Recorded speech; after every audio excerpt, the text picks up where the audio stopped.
My parents made me pretend I was the one who got pregnant so my 14-year-old sister could stay in school.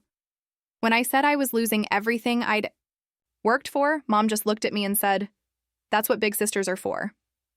I didn't answer. That was 2 years ago. Last week, I got a graduation card for my sister. She signed it for both of us. What's the real reason your parents had you? I found out when I was 5 years old, and my parents strapped me to a table to drain my blood while I screamed that they'd only had me to keep my older brother, Liam, alive. Liam was born with severe hemophilia that made his blood basically water. After spending their life savings on treatments that didn't work, my parents decided to create their own solution, me. They literally conceived me to be a walking blood bag for their real son, the one they actually wanted. Once I hit 40 pounds, the bloodletting began. Mom explained it like a bedtime story that night while the black market nurse they'd hired searched for a vein in my tiny arm. "You're so special," she cooed. "God made you to save your brother. That's why you're here." But even at 5, I knew kids shouldn't exist just to be spare parts. From then on, they took my blood every month. I'd sit hooked to the machine in our basement, watching my blood flow through tubes into bags marked with Liam's name. Dad would ruffle my hair and call me our little hero, like I'd volunteered instead of being bred for it. After each session, Liam got cookies.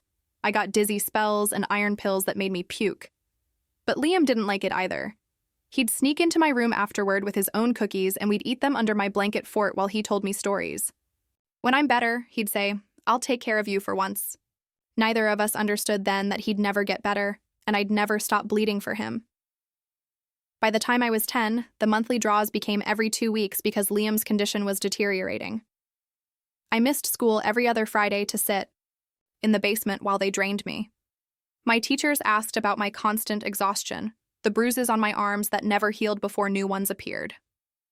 Mom told them I was anemic and clumsy. I tried refusing once, told my parents I had an important test. Dad grabbed my shoulders hard enough to leave marks. "Would you rather take a test or keep your brother alive?" Liam heard the argument and that night tried to refuse the transfusion, saying he'd rather die than keep hurting me. Mom sedated him. The next morning, he apologized for his outburst, and I realized they'd convinced him that not taking my blood was selfish, that he'd be forcing me to watch his hero die. When I was 16 and he was 18, Liam had a major bleed that almost killed him. After that, weekly transfusions became the new normal. Every Monday, I'd sit in that chair for 3 hours while they took more than they should. I started fainting in class, collapsing during basketball practice. When the school nurse demanded a real medical exam, the doctor pulled me aside afterward. "You're dangerously anemic," he said. "Your body can't keep up with this donation schedule. You need to cut back to once a month maximum, or you'll have permanent damage." My parents nodded solemnly in his office, then laughed about it in the car. "Once a month," Mom mocked. "Does he want Liam to die?" They put me on prescription iron supplements and vitamin injections to keep me functional enough to donate, but told Liam I was just out of shape from quitting sports. I got accepted to college with a basketball scholarship based on my performance before my body started shutting down. For the first time, I saw a future beyond needles and blood bags. I told my parents I was going, that Liam could get transfusions from a blood bank. Mom laughed, thinking I was joking. When she realized I was serious, she went pale. "The blood bank isn't reliable," she said. "You're his only guaranteed match." Dad held up my acceptance letter and ripped it in half. "You're not going anywhere." Then came the betrayal I never saw coming. They worked on Liam for days, showing him articles about blood shortages, contamination scares, people who died waiting for transfusions. They said I was exaggerating the side effects and lied that a doctor had cleared me medically. By the time they were done, my brother looked at me with tears in his eyes. "Please don't choose basketball over my life," he begged. I tried explaining I wasn't choosing basketball. I was choosing to stay healthy enough to help him long term, but all he heard was abandonment. That night, I heard him tell our parents to make sure I couldn't leave, maybe even look into legal ways to keep me home. 3 days before orientation, I came home to find my parents, Liam, and a lawyer in our living room. They'd drawn up papers making me legally responsible for Liam's care, including mandatory blood donation. The new schedule showed twice-weekly draws with careful supplement regimens to keep me optimally productive. If I refused, they'd sue me for attempted murder through medical neglect.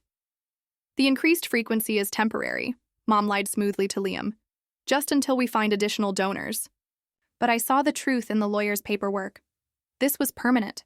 They'd calculated exactly how much blood they could take without killing me, how to keep me functional but too weak to run.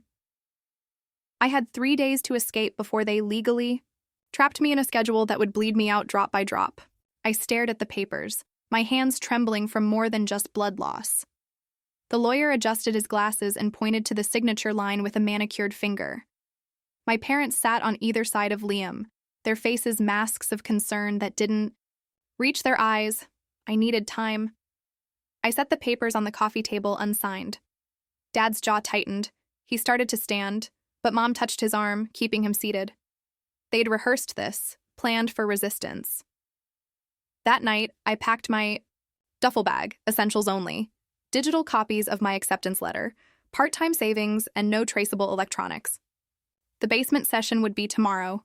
They'd keep me down there for hours, draining enough to ensure I couldn't run. I lay awake, plotting. The house had 2 locked exits. My bedroom window was painted shut. The basement, however, was my unguarded exit. At dawn, I pried open the old window, climbed out despite bruised ribs, and ran through the woods to a payphone at the gas station. My friend Nathy picked me up and hid me for the night. 2 days and a circuitous bus route later, I staggered onto campus, just before orientation. Doctors admitted me for malnutrition and anemia. The admissions office held my scholarship with sympathy. Campus security intercepted my parents' initial attempts to contact me. I changed my number. With legal help, I fought back. Child endangerment charges, restraining orders, and custody of myself granted by the court. Liam, relocated to live with an aunt, finally understood their lies. We rebuilt our bond, pursued legitimate medical care for him, and I became a social worker in training to help others in medical prisons. I recovered academically, joined intramural basketball, now playing because I chose to. My parents were convicted of medical abuse and neglect. Liam and I were called to testify. We stood together, survivors instead of victims. We're healing. He's getting better, no longer reliant on my blood. I learned that love doesn't demand you bleed out for another. True love lets you live. Sent Lori a text today. I'm here, I'm safe, see you at graduation. Finally, I'd earned my future. Blood and sacrifice no longer required.